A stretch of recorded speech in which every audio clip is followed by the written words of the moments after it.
Huge news came out today that Habs prospect Owen Beck got called up to the World Juniors due to injury. We'll be getting into that. Plus, Habs prospects at the World Juniors, we have a stat that shows that Montreal has the best group of prospects performance-wise so far at the tournament. Finally, we're going to do a slight breakdown on the Habs versus Capitals game of last night and a little recap of the Habs in December, so you won't want to miss anything we have to say on this edition of Habs Digest. Hello, bonjour, ahoy, and welcome to today's news and sort of game reaction edition of Habs Digest. I'm your host, Josh Gosse, alongside my co-host, Jesse Poirier. And quickly before we get into the video, guys, don't forget to subscribe to the channel, like the video, comment. It helps us out a lot. We love when you guys do it, and you guys seem to love our content. Plus, every day now, every daily video, there will be a new Habs fact or piece of Habs trivia at the end of the video. So if you want to stick around until the end to get that little fact or piece of trivia, feel free to do it. Jesse, first thing we want to talk about today, the big news. Owen Beck got called up to Team Canada. We saw this and immediately were so excited. If you guys aren't aware, Owen Beck is one of the Habs' most prized possessions. We got him this past year in the 2022 draft. The man was top of the OHL in faceoffs last year. So far this year, he has 40 points in 30 games for the Mississauga Steelheads and has been on a tear since he got cut from the World Junior team just a few weeks ago. Jesse, what was your reaction when you saw this right away? Because, I was so excited. Perfect timing because now we're right getting into the medal round. So just to have him right now, obviously it's not the best to have Colton Dach being injured, brother of our young center slash winger, Kirby Dach. Interestingly, just on a side note, Colton Dach being drafted also by the Chicago Blackhawks. Good luck on trying to get him away from, from the Blackhawks after they've seen what we did with Kirby, but I digress. Yeah, I'm super happy to have Owen Beck in the lineup.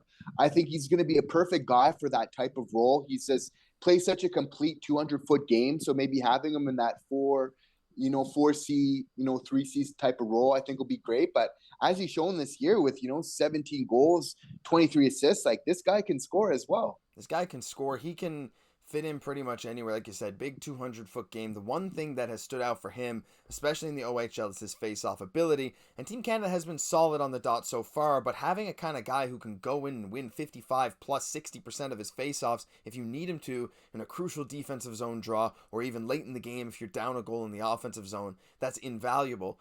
Plus, yes, he was cut from the roster originally, but I think a lot of that had to do with the fact that he was just 18 years old, one of the younger players in the camp, and a lot of the time, the coaches, the management of Team Canada gives the edge to the slightly older guys.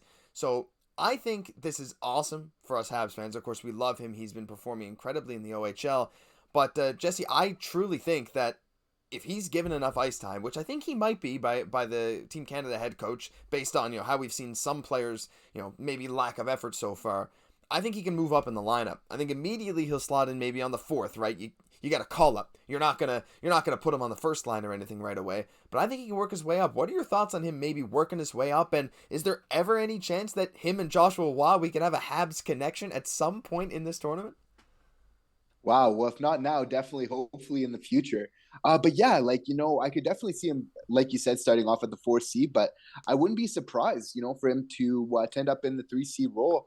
Because, this coach has shown that, if you're going to play well, you're going to get moved up in the lineup, just as we've seen with Joshua Waugh, right, quite recently. Yeah, I think this is awesome news for Habs fans, awesome news for Team Canada fans, because this guy, if you're somehow a fan of another team watching this video and you're not sure about Owen Beck, this guy is phenomenal. His flash, but his poise, he looks better than his competition pretty much anywhere he's played. He looks like an almost NHL ready player already. Us Habs fans are very, very excited to see what he can do for the big team in the future. And yeah, we're super excited about him being called up, and we'll be talking about any games, any points, anything related to Owen Beck in the coming days.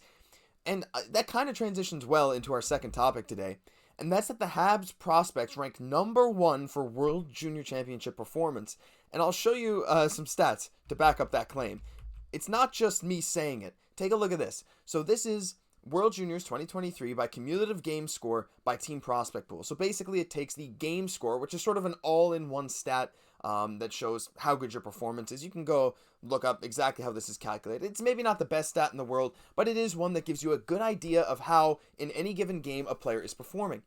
And look at this. Montreal's prospect pool of 6 players: Adam Engstrom, Philip Mesar, Joshua Waugh, Lane Hudson, Oliver Kapanen, and the one you can't see the name of is Vincent Rohrer.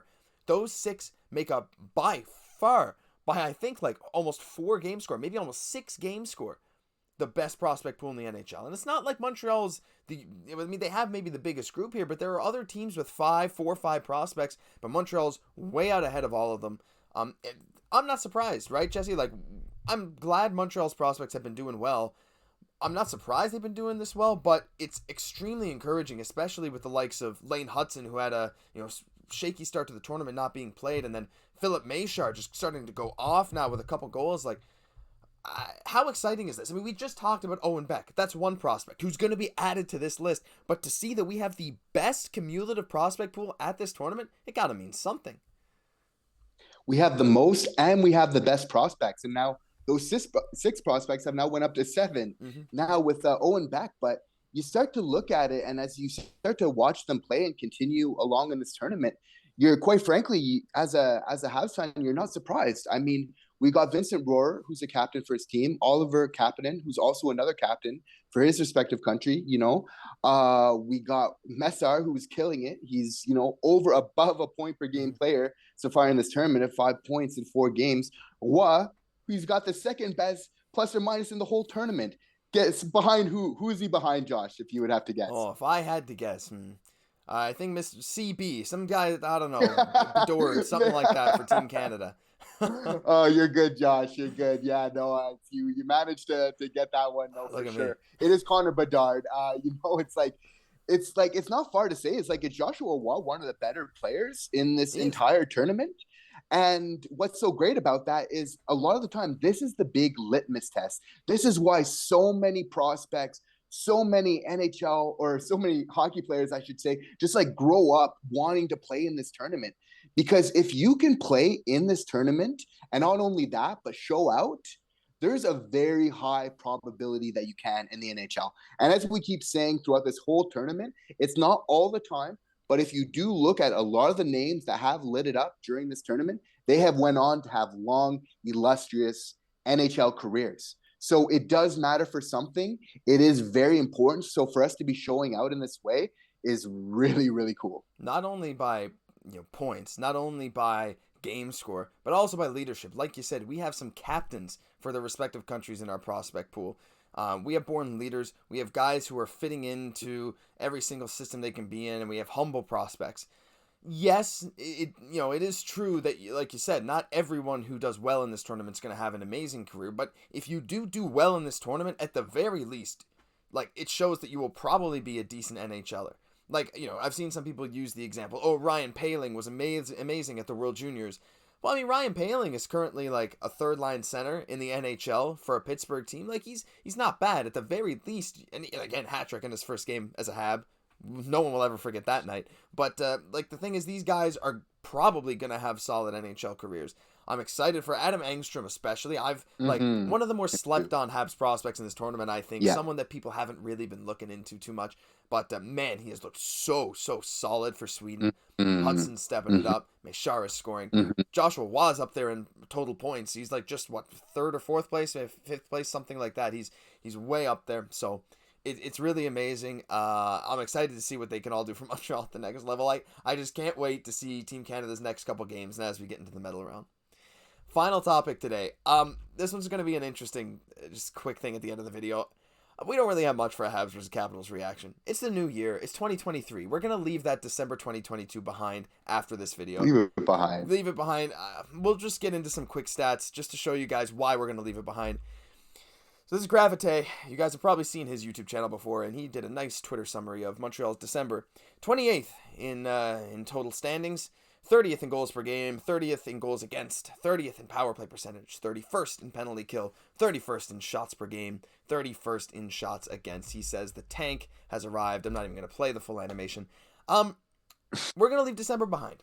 And I wanted to just touch on this quickly, Jesse, and I know we're sort of the same mind here. You lose a game 9-2. Yeah, Caufield had 2 goals. They were nice goals, a power play one-timer on a phenomenal pass from Suzuki, and then a nice steal at center ice, puts the puck 5-hole. Ovechkin got a hat trick.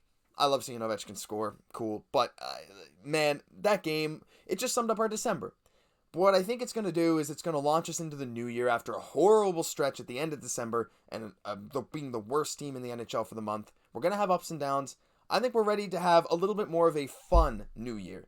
Even if we're not going to win every game, I think the losses will still come in bunches, but hopefully we can get a little healthier, right? Get some of our vets back, showcase some more of our young talent. We have the World Juniors coming to a close. I'm excited for a more fun month of January. Are you on the same page with me here?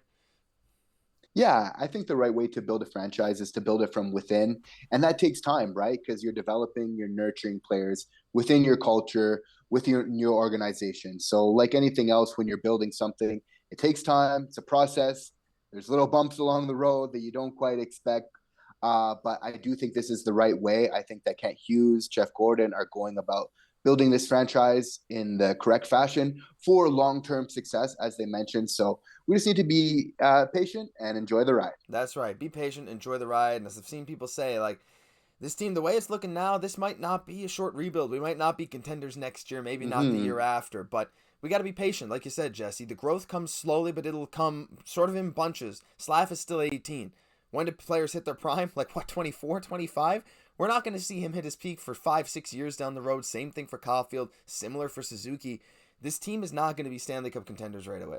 Patient, enjoy the ride. Watch these young guys play. Watch their excitement for the game. Watch Montreal build up from the ground up. And if you're a fan right now, you're watching our videos, you're watching the Montreal Canadiens, you can say you were in here before they became contenders. Maybe 5 years down the road, we'll look back at this and say, wow, that was kind of a fun year where we didn't do that well. And look at how far those prospects have come.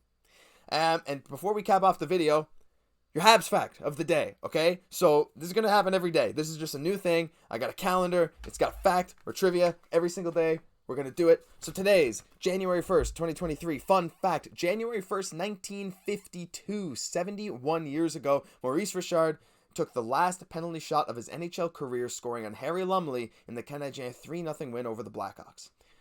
Interesting fact, eh, Jesse? Well, fun. That's epic. That's his epic. last goal. His last penalty shot. Pretty cool. But wow. Yeah, fun thing to end off this video. Hopefully you guys enjoyed that. I'm going to be doing it every video, so it'll be pretty cool.